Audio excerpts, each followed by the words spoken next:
Hello. You saw the natives in the last video.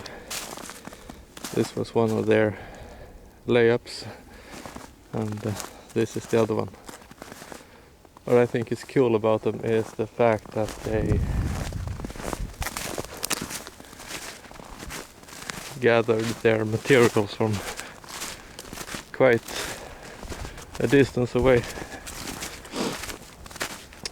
There is one spot where they have gathered materials, and you can see some old tracks. They lead up here.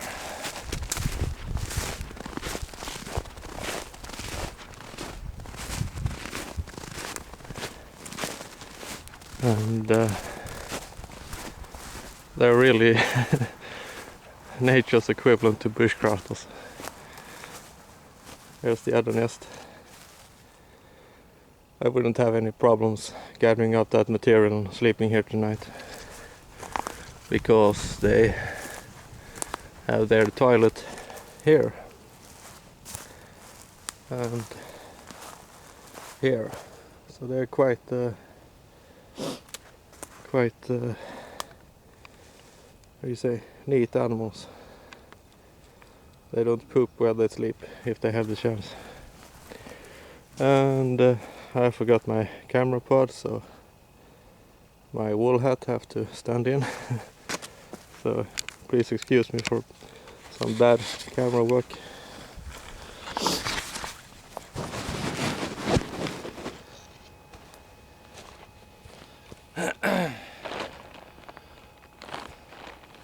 But it's like they say, improvise, adapt, overcome. I have my blanket here, and my two blankets, sorry. A pine cone. And you've seen this in other videos, of course. There are very little original ideas, and a lot of rediscovering. So put it in the fabric, and I have this strap that I used to make the two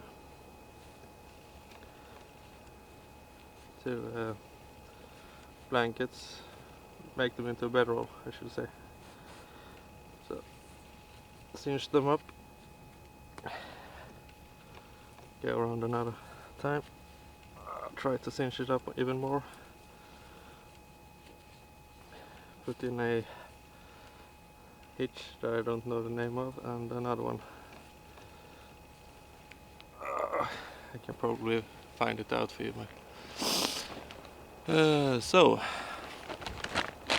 what do I have? Get this out of the way.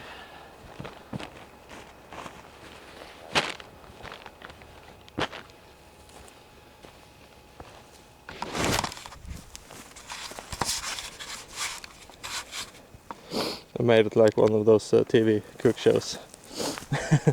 Pre-made a lot of the nuts. They go around all the way around, and that makes an air lock of sort. You can see it on the other side as well.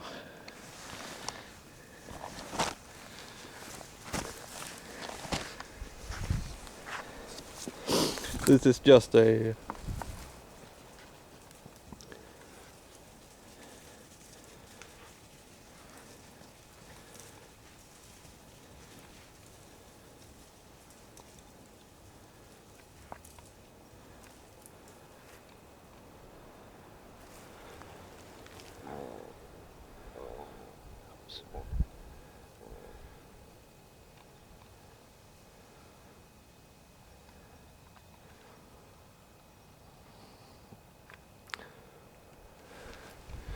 this is just a proof of concept, so I'm not gonna sleep out here tonight. I'm gonna try and find a new place for the camera.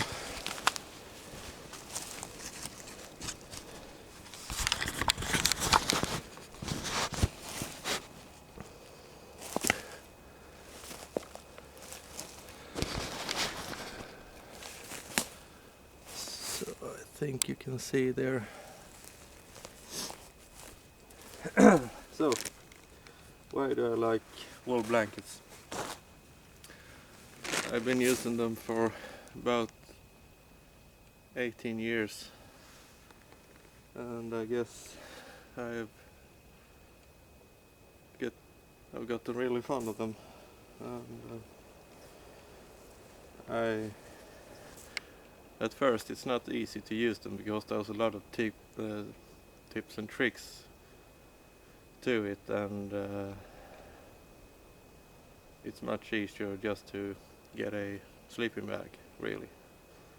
But I love the durability and the versatility, and this is a way to make a sleeping bag. And as I am a bigger fellow, I am having trouble fitting into most sleeping bags, so it gets a bit claustrophobic and really tight over the shoulders, so I prefer this. I can make my own size of sleeping bag. Anyway, put on my poncho, and that will keep my car warm, and plug up the hole in the top of the sleeping bag. And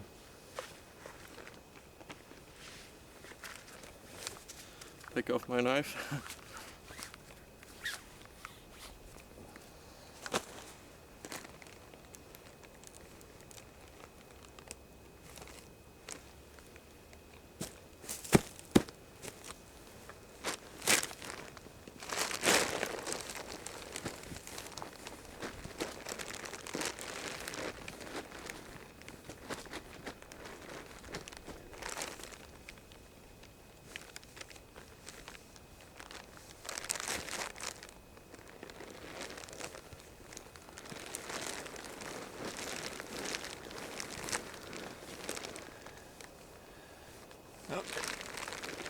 I'll scooch over a bit. So,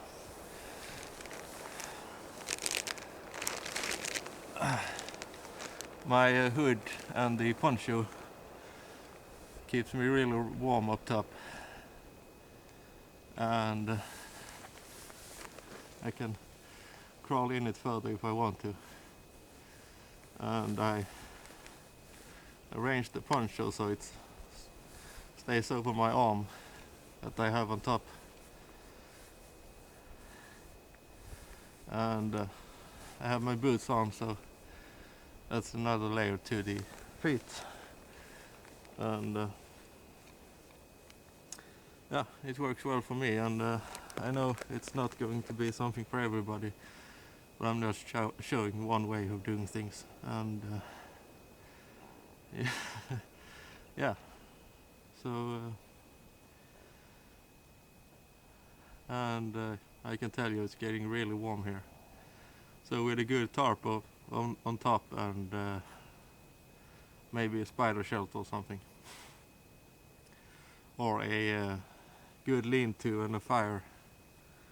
And as I said, I would probably take the spot the pigs have and gather up their materials and get the good insulation underneath me. And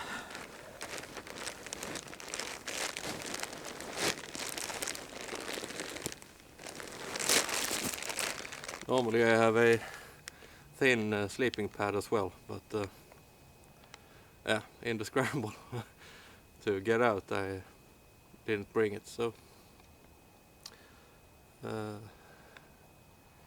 that's my wool blanket sleeping bag.